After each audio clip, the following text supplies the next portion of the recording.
ఇప్పటివరకు మనం ఒక మిలీనియర్ని చూసాం, బిలీనియర్ని చూసాం, కానీ ట్రిలినియర్ని ఎప్పుడైనా చూసారా? ఇక మనం ఆ ట్రిలినియర్ గురించి తెలుసుకుందాం. ఒక వ్యక్తి చేతిలోనే లక్షల కోట్ల రూపాయల సంపద ఉంటే మన లైఫ్ ఎలా మారిపోతుంది?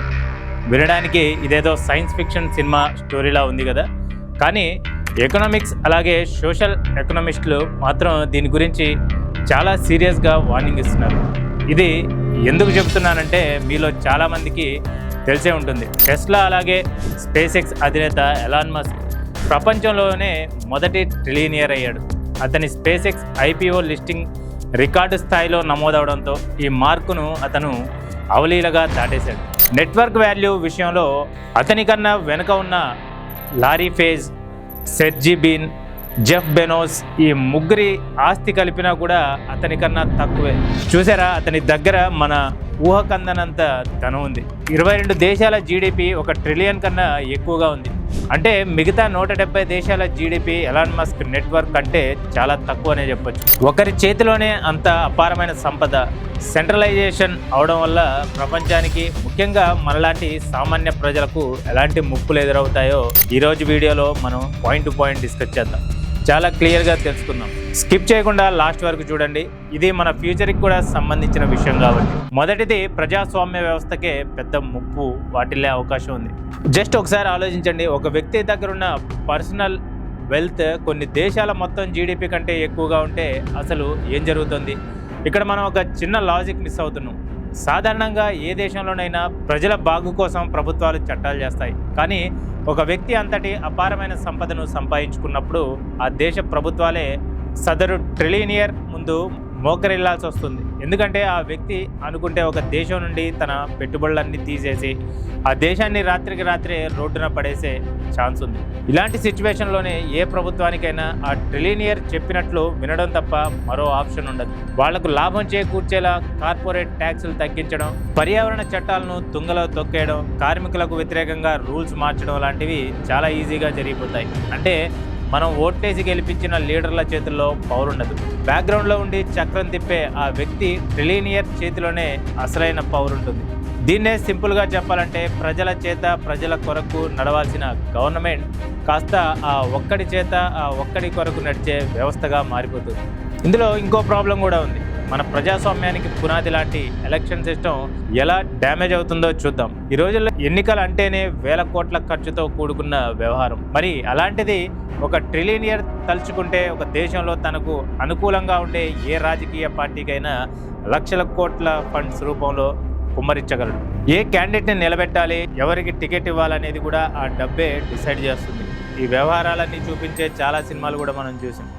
ఇది చాలదన్నట్లు ఆ ట్రిలినియర్ తనకున్న అపరిమితమైన సంపదతో mainstream TV channels, newspapers, social media algorithms మొత్తాన్ని తన కంట్రోల్లోకి తీసుకోగలుగుతాడు. దీనివల్ల ఏం జరుగుతుందంటే ప్రజలకు రోజు మొత్తం ఒకే పార్టీ గొప్పదన్నట్టు చూపిస్తూ వాళ్ళ మైండ్ను బ్రెయిన్ వాష్ చేస్తారు. ఒక సామాన్యుడిగా మీరు వెళ్ళి ఓటేస్తున్నారు అనుకుంటారు, కానీ బ్యాక్గ్రౌండ్లో మీ మైండ్ని ఇన్ఫ్లుయెన్స్ చేసి వాళ్లకు కావలసిన వాళ్ళకే మీరు ఓటేసేలా ఒక పెద్ద మాయాజాలం నడుస్తుంది. దీనివల్ల ఎన్నికలు అనేవి కేవలం ఒక డ్రామాగా మిగిలిపోతాయి. ప్రజాస్వామ్యం అనేది బుక్లకే పరిమితం అవుతుంది. ఇక రెండోది, మార్కెట్ మోనోపోలీ. అసలు మార్కెట్ మోనోపోలీ అంటే ఏంటో తెలుసా?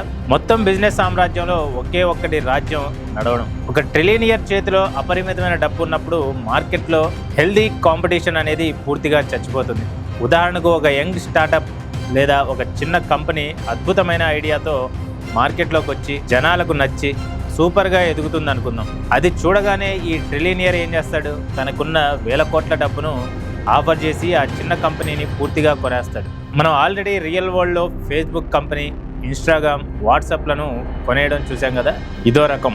మరి ఒకవేళ ఆ చిన్న కంపెనీ ఓనర్ నేను అమ్మను, నా సొంతంగానే ఎదుగుతాను అని మొండికేస్తే ఏం జరుగుతుందో తెలుసా? అక్కడే ఈ ట్రిలినియర్ తన అసలు రూపాన్ని బయటకు తీస్తాడు.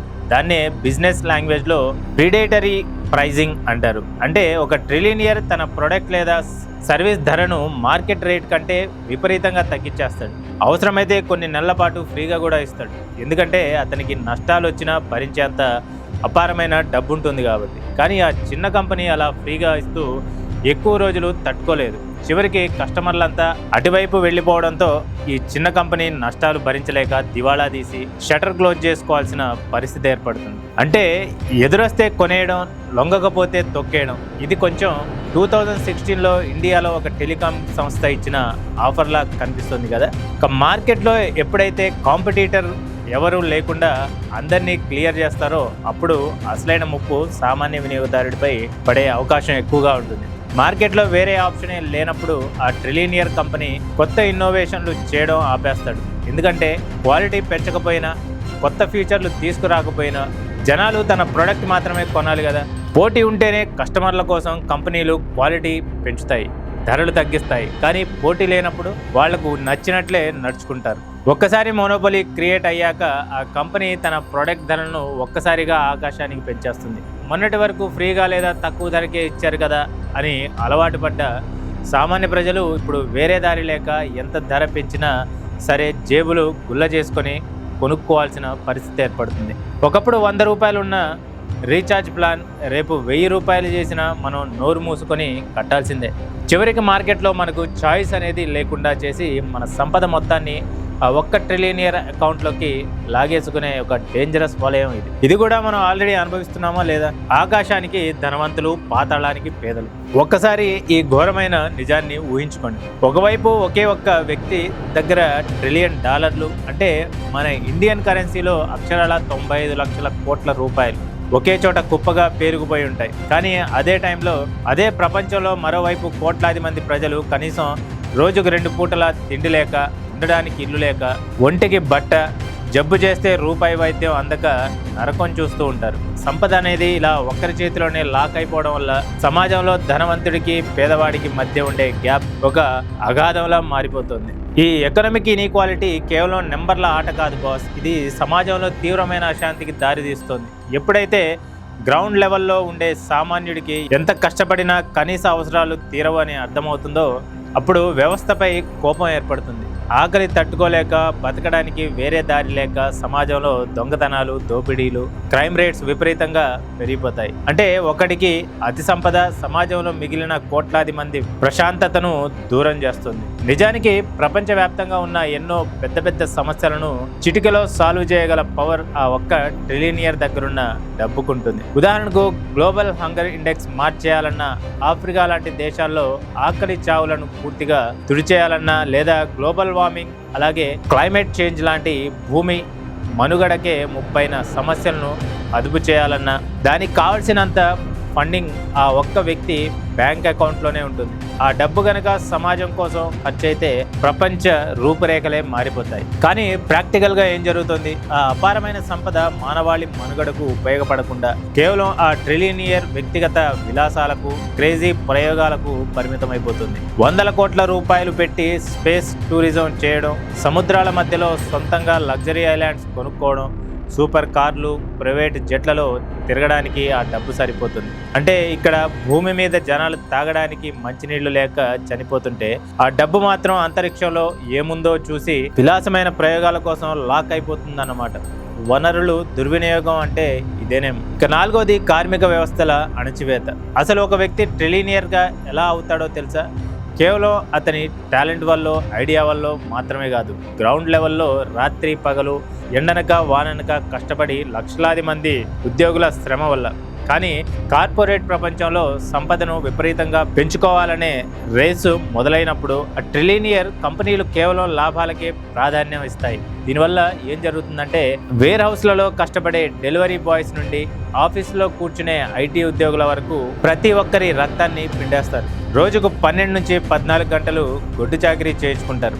టార్గెట్ల పేరుతో, డెడ్ లైన్ల పేరుతో మనుషులను అసలు మనుషులుగా కూడా చూడరు. చివరికి బాత్రూమ్కి వెళ్ళడానికి కూడా టైం సెట్ చేసి ఘోరమైన కల్చర్ మనం ఆల్రెడీ కొన్ని అంతర్జాతీయ ఈ-కామర్స్ దిగ్గజ కంపెనీల్లో చూస్తున్నాం కదా. అంత కష్టపడినా సరే చివరికి వాళ్ళకి ఇచ్చే జీతాలు మాత్రం చాలా నామమాత్రంగా ఉంటాయి. అంటే పై స్థాయిలో ఉన్న ఓనర్ రోజు రోజుకు లక్షల కోట్లు సంపాదిస్తూ ఆకాశానికి ఎగబాకుతుంటే కింద ఉండి ఆ సామ్రాజ్యాన్ని మోసే కార్మికుడు మాత్రం నెలాఖరు వచ్చేసరికి ఇల్లు గడవగా అప్పుల పాలవుతున్నాడు. మరి ఇంత అన్యాయం జరుగుతున్నప్పుడు కార్మికులంతా కలిసి తిరగబడచ్చు కదా, లేబర్ యూనియన్లు పెట్టుకొని ఫైట్ చేయొచ్చు కదా అని మీరు అనుకోవచ్చు. కానీ అక్కడే అసలైన ట్విస్ట్ ఉంది. ఈ ట్రిలినియర్ల దగ్గర ఉండేది కేవలం డబ్బే కాదు, అపరిమితమైన లీగల్ పవర్. ఏ కంపెనీలో అయినా యూనియన్ పెట్టడానికి ట్రై చేస్తున్నారని చిన్న హింట్ తెలిసినా చాలు, ఆ ట్రిలినియర్లు తనకున్న ఇన్ఫ్లుయెన్స్ తో ఆ లీడర్లను రాత్రికి రాత్రే ఉద్యోగాల్లో నుంచి తీసేస్తారు. ఒకవేళ కార్మికులు పెద్ద ఎత్తున స్ట్రైక్ చేసినా, ధర్నాలు చేసినా, ఈ ట్రిలినియర్లు తమకున్న వందల మంది టాప్ లాయర్ల లీగల్ టీమ్స్ ను రంగంలోకి దింపుతారు. ఆ కార్మికులపై అక్రమ కేసులు పెట్టడం, కోర్టుల చుట్టూ తిప్పడం, వాళ్లకు వేరే ఎక్కడా ఉద్యోగాలు రాకుండా బ్లాక్ లిస్ట్ లో పెట్టడం లాంటి పనులు చేస్తుంటారు.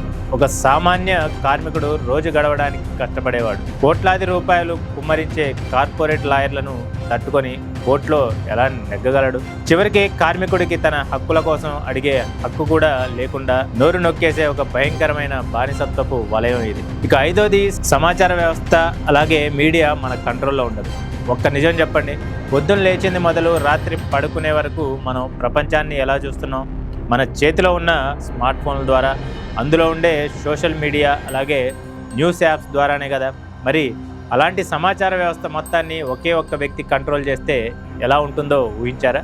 ఇది ఊహ కాదు, ఇది ఆల్రెడీ మన కళ్ళ ముందు స్టార్ట్ అయిపోయింది. ఎక్స్, అదే ట్విట్టర్ లాంటి ప్రపంచంలోనే అత్యంత ప్రభావవంతమైన సోషల్ మీడియా ప్లాట్ఫామ్లను ఒకే ఒక్క బిలియనియర్ సొంతం చేసుకోవడం మనం చూసాం.